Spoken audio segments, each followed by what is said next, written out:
আসসালামু আলাইকুম। আজকে আপনাদের সামনে হাজির হয়েছি একটা ভিডিও নিয়ে। এই ভিডিওটা আপনারা দেখতেই পাচ্ছেন, খুবই ইন্টারেস্টিং কিছু গাছ দেখতে পাচ্ছেন আপনারা। তো এটা হচ্ছে আমার স্বপ্নের গার্ডেন। আমি আজ থেকে আরও প্রায় 5 বছর আগে এই গার্ডেনটাই স্বপ্ন স্বপ্ন অনুযায়ী এই গাছগুলো লাগাইছি। তো এখানে মেহগুনি গাছ কিছু দেখতে পাচ্ছেন, যদিও বা এগুলা কাঠের গাছ। আউটসাইডে আমার এই গার্ডেনের আউটসাইডে যে জায়গাটি রয়েছে, রাস্তাটি রয়েছে, এই রাস্তাটির সাইডে আমি কিছু মেহগনি গাছ লাগিয়েছি। তো এই মেহগনি গাছগুলো অলরেডি অনেক ভালো হয়েছে, অনেক উঁচু হয়েছে, মোটা হয়েছে। তো এর পাশাপাশি যে লিচুর গাছ দেখতে পাচ্ছেন, তো আমার এই গার্ডেনের মেইন টার্গেট হচ্ছে আমাদের এই লিচুর গাছ। হ্যাঁ, তো এই লিচুর গাছগুলো আপনারা দেখতে পাচ্ছেন, এটা আহ, অনেক বড় হচ্ছে আস্তে আস্তে, যদিও বা এখনও সেই লেভেলের বড় হয়নি। এটা অলরেডি প্রায় 2 বছর প্লাস হয়ে গেছে। পাশাপাশি ফাঁকা যে জায়গাগুলো দেখতে পাচ্ছেন, এখানে আমরা যেন জায়গাটা মিস ইউজ না হয় এই জন্য কিছু ঘাস লাগিয়েছি। এই ঘাসটা হচ্ছে যারা হচ্ছে শহরে থাকেন তারা এটা খুব কম বুঝতে পারবেন, বাট যারা গ্রামে থাকেন তারা এই ঘাসটার সঙ্গে অনেক পরিচিত। এই ঘাসগুলি হচ্ছে গরুর খাওয়ার জন্য অনেক পুষ্টিকর একটি খাবার, যেটা আমরা বর্তমানে চায়না থেকে আমাদের দেশে ভালোই জনপ্রিয় হয়েছে। পাশাপাশি এই যে দেখতে পাচ্ছেন লিচুর গাছগুলো ভালোভাবে দেখতে পাচ্ছেন, নতুন নতুন পাতা, নতুন নতুন কড়ি ছাড়তেছে। এটা পর্যায়ক্রমে বীজ দিতে হয়। হ্যাঁ, বীজ দিলে তাহলে এই যে কচি কচি যে পাতাগুলো আছে এগুলা ঠান্ডা বা পোকামাকড়ে আক্রমণ করতে পারে না।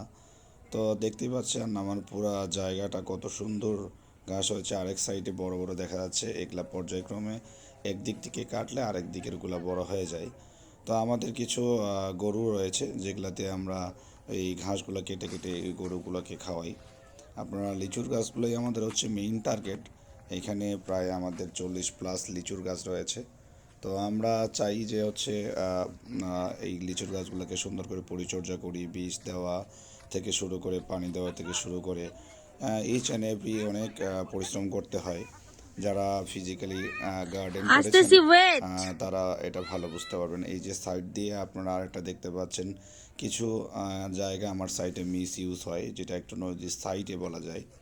তো এই মিস ইউজ যেন না হয় এই সাইটে আমরা কিছু ইউক্যালেক্টার গাছ, যদিও বা বর্তমানে এটা সরকার থেকে আপনার লাগানোর জন্য বন্ধ করে দিয়েছে। এই যে আমাদের সুপার হিরো, থামো, এটা হচ্ছে করছি তো, আমার তোমারই তো ছেলে। করবো, থামো। ও খুব দুষ্টু, বাগানে আসছে আজকে দেখার জন্য দাদু বাড়িতে। তো নো, ও হতেই খুবই আছে, এক্সাইটেড, পোকামাকড় আসছে, এদিক সরে যাও। সেদিক দৌড়াদৌড়ি করছে বাগানের ভিতরে। আরও অনেক কিছু বলতেছে। আপনারা দেখতে পাচ্ছেন এই যে সাইডের যে ভিউটা, এই সাইডে আমরা কিছু হচ্ছে এই এই যে নদীর এই সাইডটাতে যেন পাড়টাও না ভেঙে যায়, ওয়েট, প্লাস হচ্ছে যাচ্ছি। আমাদের এই জায়গাটাও যেন ইউজ হয়, সেক্ষেত্রে আমরা হচ্ছে ইউক্যালেক্টারের গাছ লাগিয়েছি। এগুলো অলরেডি অনেক বড় হয়ে গেছে। তো এখানে ভিডিওতে হয়তো বা ওইভাবে চলো চলো, আপনারা ভালোভাবে বুঝতে পারতেছেন না, বাট আমরা এই গাছগুলা অনেক তুমি এই প্ল্যানিং পাশ দিয়ে করে হেঁটে হেঁটে যাও, পরে যাবা স্ট্রেট তো। করে লাগানো আছে। এখানে প্রায় 300+ ইউক্যালেক্টারের গাছ রয়েছে।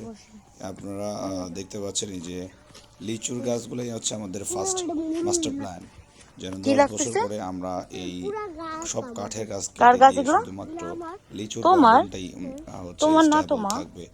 আদার্স যে গাছগুলা তোমাকে কে এখন দিয়েছে? আপনারা দেখতে পাচ্ছেন এগুলা যেন জায়গাটা এই গাছও 10 ইয়ার্স লাগিয়েছে, যেন মিস ইউজ কিন্তু না এগুলো হয়। তো তোমার না, এগুলো তো যেহেতু বাবার লিচুর গাছ। গাছগুলো এখনো ছোট আছে, পর্যায়ক্রমে হচ্ছে লিচুর গাছগুলো বড় হবে এবং তোমার হচ্ছে নামে আমরা লিখে এই দিয়েছে। কাঠের গাছগুলো কেটে কেটে বিক্রি করে দিব। আর বর্তমানে যেন এই জায়গাটা মিস ইউজ না আমার হয় বাবার এর নেই, জন্য ঘাস লাগাইছি তাই। আমরা। এটা আপনারা বুঝতেই পারছেন। যা এই যে গাছগুলো এই দিক থেকে কাটানো ওয়েট, হয়েছে, এটা যাচ্ছি। 2 থেকে 10 দিনের মধ্যে, 10 দিনের মধ্যে আবার নতুন গাছ মানে ঘাস গজিয়ে যাবে, এগুলো একটু বড় হবে। এই সাইডে দেখতে পাচ্ছেন আমাদের পুরাতন কিছু গাছ রয়েছে। এখানে পুরাতন বলতে এগুলা আমার 2017 ওইদিকে সালে যাও, এই ওইদিকে লিচুর যাও, গাছগুলো আমি লাগা। আসতেছি, যাও। তো এটা একটা হিস্টোরি রয়েছে এই জায়গাটার, পুরাতন গাছ থাকার অনেক। এটা আজকে হয়তোবা এই ব্লগে আপনাদেরকে আমি শেয়ার করতে পারবো না। এখানে পুরাতন 5টা লিচুর গাছ রয়েছে যার বয়স অলরেডি 5 ইয়ার্স অ্যাবভ হয়ে গেছে। এখানে আপনারা দেখতেই পাচ্ছেন অনেক বড় বড় হয়ে গেছে। আশা করতেছি এই 5টা গাছে আমাদের এই বছরই লিচু আমরা নিতে পারবো। আশা করা যায় যদি যেভাবে পরিচর্যা করতেছি হয়তোবা আমরা হচ্ছে এটার ফল পেয়ে যাব। তো ধন্যবাদ ভিউয়ার্স, আমাদের এই ভিডিওটির সঙ্গে থাকার জন্য আপনাদেরকে ধন্যবাদ। পাশাপাশি আসসালামু আলাইকুম।